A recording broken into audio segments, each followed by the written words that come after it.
શનિવારના કલેક્ટર કચેરીમાં મારા આમંત્રણને માન આપીને જેટલા પણ પ્રિન્ટ મીડિયા અને ઇલેક્ટ્રોનિક્સ મીડિયાના સાથીઓ અહીં ઉપસ્થિત છે તો દરેક પત્રકારશ્રીઓના હું ખૂબ ખૂબ સ્વાગત કરું છું. અને આ બધાને ખ્યાલ છે કે આપણે ઘણા આંગણે આપણા ખેડા જિલ્લામાં આ વખતે 78મા સ્વાતંત્ર્ય પર્વની ઉજવણી રાજ્યકક્ષાની થઈ રહી છે. તો આપણા બધાના આ દાયિત્વ છે.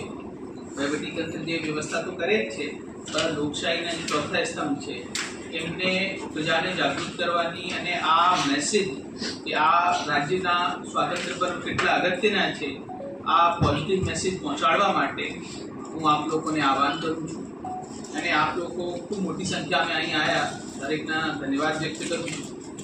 હું આપને આ કાર્યક્રમની એક ટૂંકી રૂપરેખા આપવા માગું છું. ડિટેલ આપની ફાઇલમાં અમે લોકોએ માહિતી આપને આપી રહ્યા છે.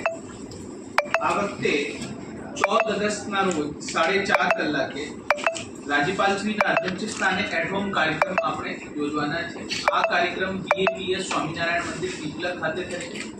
ત્યાં આ જિલ્લાના જેટલા પણ સન્માની વ્યક્તિઓ છે એ રાજ્યપાલશ્રી તરફથી એ મહાનુભાવોને ઇન્વિટેશન આપવામાં આવ્યા છે. અને આ દરમિયાન રાજ્યપાલશ્રીની દેખરેખમાં આ કાર્યક્રમ સંપન્ન થશે. માનનીય મુખ્યમંત્રી શ્રી કાર્યક્રમમાં જોડાશે.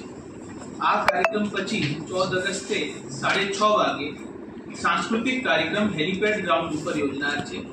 આ સાંસ્કૃતિક કાર્યક્રમની જે રૂપરેખા છે એ ખેડા જિલ્લાના ઇતિહાસથી ઓતપ્રોત છે. આમાં ખેડા જિલ્લાના જેટલા પણ પૌરાણિક ઇતિહાસ છે, હવે વર્તમાન જે કંઈ ઇતિહાસ છે, સ્વાતંત્ર્ય સંગ્રામની ઘટનાઓ છે, એ બધાને આવરી લેવામાં આવશે. સાથે સાથે ધાર્મિક, સામાજિક, રાજનૈતિક બધી ઘટનાઓને એક મલ્ટીમીડિયા ફોર્મેટમાં પ્રસ્તુત કરવામાં આવશે. આમાં સારા પ્રોફેશનલ કલાકારો આ સાંસ્કૃતિક કાર્યક્રમની પ્રસ્તુતિ કરશે. પેરેલલી આ જિલ્લાના વિશિષ્ટ મહેમાનોના સ્વાગત પણ માનનીય મુખ્યમંત્રીશ્રી અને માનનીય રાજ્યપાલશ્રીના હસ્તક આમાં થનાર છે.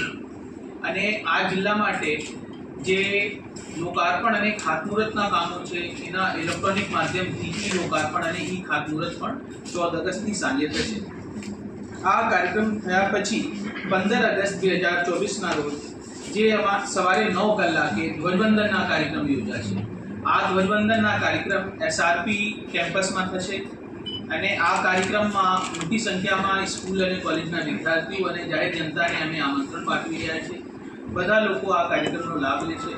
આ કાર્યક્રમમાં અમારા જિલ્લા વહીવટી તંત્ર તરફથી સ્કૂલના વિદ્યાર્થીઓને લઈને એક સાંસ્કૃતિક કાર્યક્રમ પણ યોજાશે. પેરેલલી પોલીસ તરફથી જે 2 મહિના અગાઉથી લોકો તૈયારી કરી રહ્યા છે, આમાં એના પોલીસના, મેરીન કમાન્ડોના અને વિશિષ્ટ કેન્દ્ર ફોર્સના આ લોકોના પણ કાર્યક્રમો થશે. આ કાર્યક્રમ થયા પછી માનનીય મુખ્યમંત્રી શ્રી એક કર્મયોગી વન બનાવવામાં આવ્યા છે પીપલક ખાતે. ત્યાં કર્મયોગી વનમાં વૃક્ષારોપણ કરવા જવાના છે. આ રૂપરેખા અમે 14 અને 15 તારીખની આપ લોકોને સામે રજૂ કરી છે. અને આ બધાને ખ્યાલ છે કે હવે આખા દેશમાં હર ઘર તિરંગા કાર્યક્રમ પણ યોજાવી રહ્યા છે. તો હર ઘર તિરંગા આપણા જિલ્લામાં નડિયાદ સિટીની વાત કરું તો 12 તારીખે સવારે 11 વાગ્યેથી SRP કેમ્પસથી અમારી હર ઘર તિરંગા યાત્રા શરૂ થશે અને ઇફકોવાલા ગ્રાઉન્ડ ઉપર એ સંપન્ન થશે. આમાં આશરે 5000 જેવા લોકો, આમાં પ્રજા તરફથી જે પ્રતિનિધિઓ છે, ચૂંટાયેલા પ્રતિનિધિઓ, જાહેર જનતા, વિદ્યાર્થીઓ, સમાજના આગેવાનો બધા લોકો આ કાર્યક્રમમાં જોડાશે. આમાં પોલીસ ફોર્સના 5 બેન્ડ છે. એ વખતે પોલીસ બેન્ડના 5 જે બેન્ડ આવ્યા છે એની આગેવાનીમાં આ યાત્રા થવાની છે. અને રાષ્ટ્રધ્વજ સાથે લોકો જે હર ઘર તિરંગાના મેસેજ લઈને આપણા નડિયાદ નગરમાં નીકળવાના છે. આમાં પણ મોટામાં મોટી સંખ્યામાં લોકો જોડાય એ પણ હું મીડિયાના મિત્રો મારફત હું અપીલ કરું છું.